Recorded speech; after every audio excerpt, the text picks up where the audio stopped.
Ezra and it's Jeremy. It's Sky. Justin.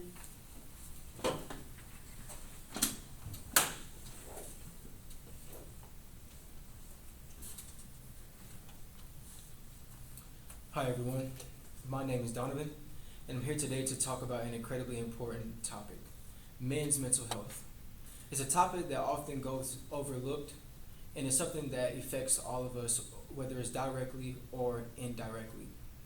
But today, I'm someone who cares deeply about the meaning of men's mental health, and I want to shine a light on this critical issue that encourages all to take action. So, today, I'm not a mental health professional by any means, but I've done my research. I've also seen the way that men's mental health can have its effect firsthand. And with that firsthand experience I had, it was actually recent. My cousin passed away due to men's mental health issues that he never spoke on, never seek professional help, and never spoken to anyone in our family about.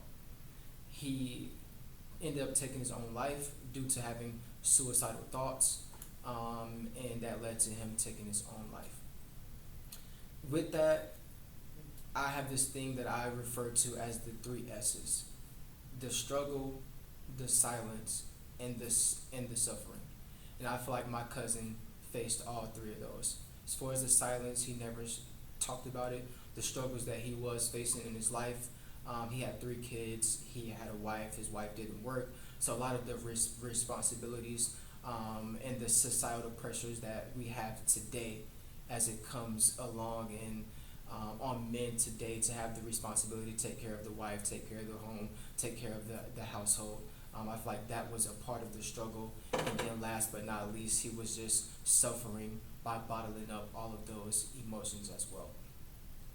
In an article called The Scientific Fact or The Scientific Fiction, Dr. John Foley had a quote that says, "Men often face societal pressures to be strong and stoic, which makes it difficult for them to seek help."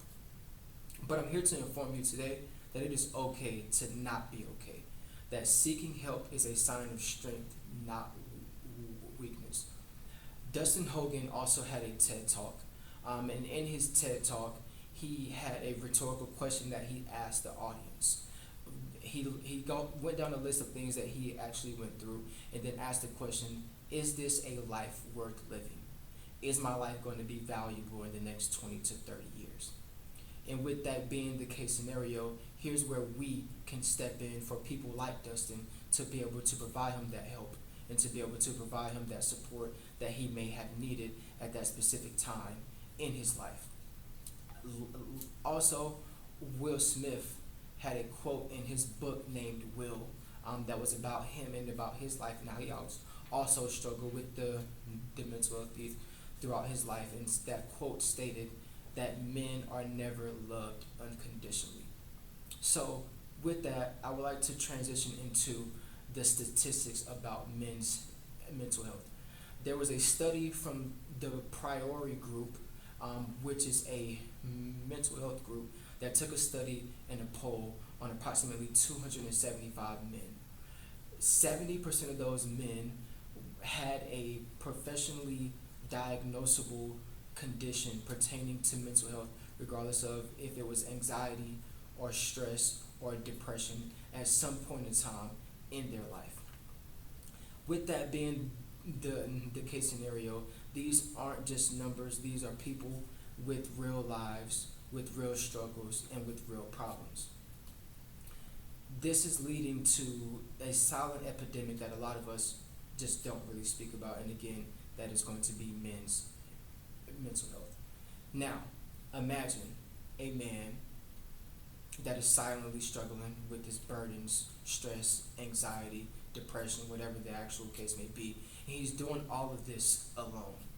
He might feel like he has nowhere to turn and that he has to suffer in that silence. Just think about your father or your uncle or your brother or anybody that you're around that is a male figure in your life, that may be going through the same thing but they just might be suffering in silence. They need our support.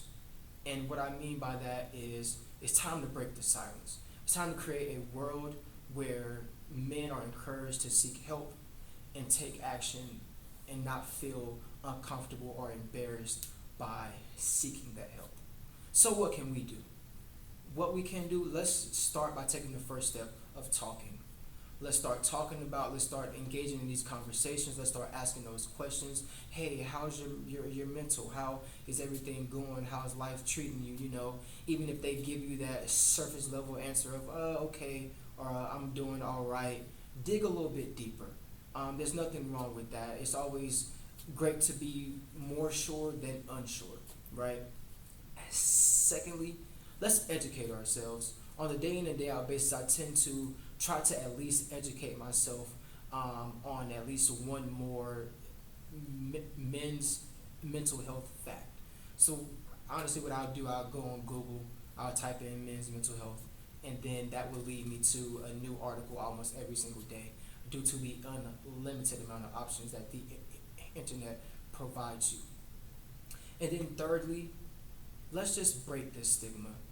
Let's ensure that we know that men's mental health is not just a weakness, it's a human issue. And with that, we need to let and create an environment where every man feels valuable, he feels loved, and feels empowered to seek that assistance when it comes down to his mental health. Let's create a culture where men feel comfortable seeking help without fear or judgment. Let's support organizations and donate to those organizations to improve men's mental health as well. And together, we can make a difference. Thank you for your time today, and this will conclude my speech.